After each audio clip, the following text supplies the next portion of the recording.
people here earlier. So sad to see them go. Anyways, y'all know I'm Devin Drake, right? Who here knows me? Who here knows I do stand-up comedy? Y'all lie. I just started doing it. This is only my second show. I always wondered what it was like, so I gave it a try. And plus, the music scene ran out of drugs for me, so I decided comedy probably had a good amount of drugs in their scene, and I was right. Well, I brought them, so I guess that's kind of why it happened that way. But yeah, you guys know I'm a singer-songwriter, and I get 15 minutes if I'm lucky with Hamilton up here. But yeah, and I was wondering how long is 8 minutes, because the comics only get 8 minutes to perform. And so I went outside and I did my 8 minutes and I was like, man, I don't know how long that is, but I do know how to make it a lot longer. And that's by doing whippets.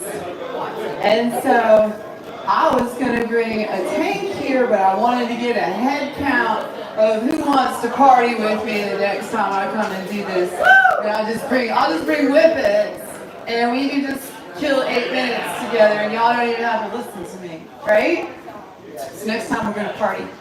But a lot of you know that I don't drink alcohol anymore. I quit about it'll be 7 years.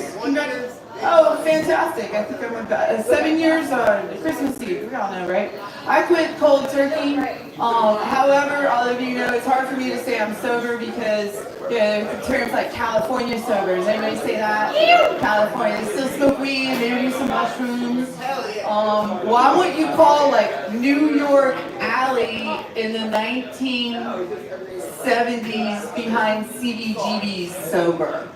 You know what I mean? Like, I don't drink alcohol, but I really love drugs. Yeah, so that's where I draw the line. I will no longer drink. I'm gonna do drugs, and I'm happy with that decision. I feel like it's a healthier lifestyle for me. I'm glad I'm not addicted because I can't get enough of them. That's all I think about. So that's good for me. There are times, though, my thing was Chardonnay. That was my go-to. Apparently, from what I hear, after 2 or 7 or 9 glasses, I started to get mean. I proved that to myself, so I decided to quit. But there are times when I think back to when I drank wine. Love you, Ashley. And sitting in a bubble bath, and you have a glass of wine, and you relax, and you've got some music playing, right? But I can do that. It doesn't have the same effect if I'm drinking LaCroix. So I went ahead and installed a harness in my bathtub and a nitrous tank. So now I just have a little dish of balloons, and I put it up to the nitrous tank. Well, I had to, put my harness on so I don't go into my wah-wah world, my wah-wah hole, safely.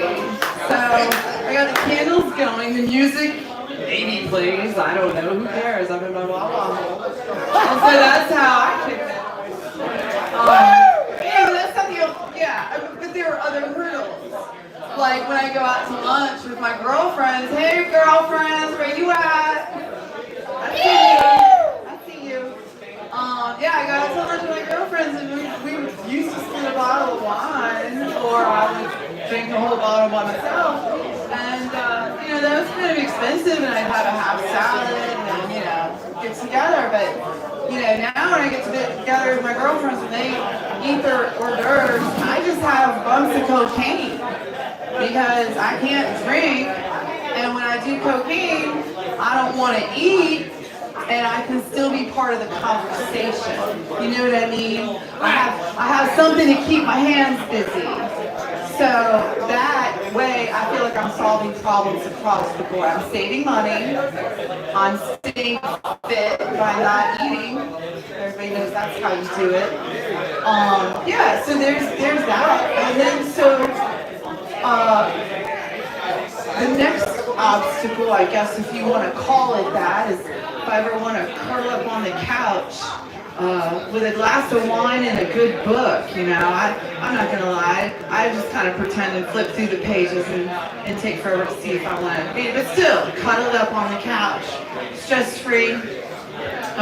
No wine for me, no wine for me, that's what Special K is for. My house, my home, my couch, my K-hole. That's right. I do ketamine when I was a kid and I rode horses. If they were what you call hot-blooded, you gave them ketamine to cool them off so you could train them.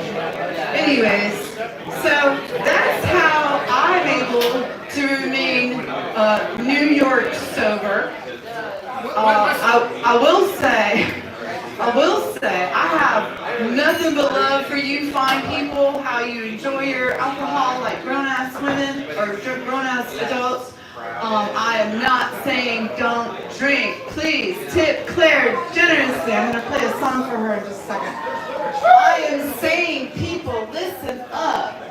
If you can't decide whether to drink or do drugs, you can do both. I am living proof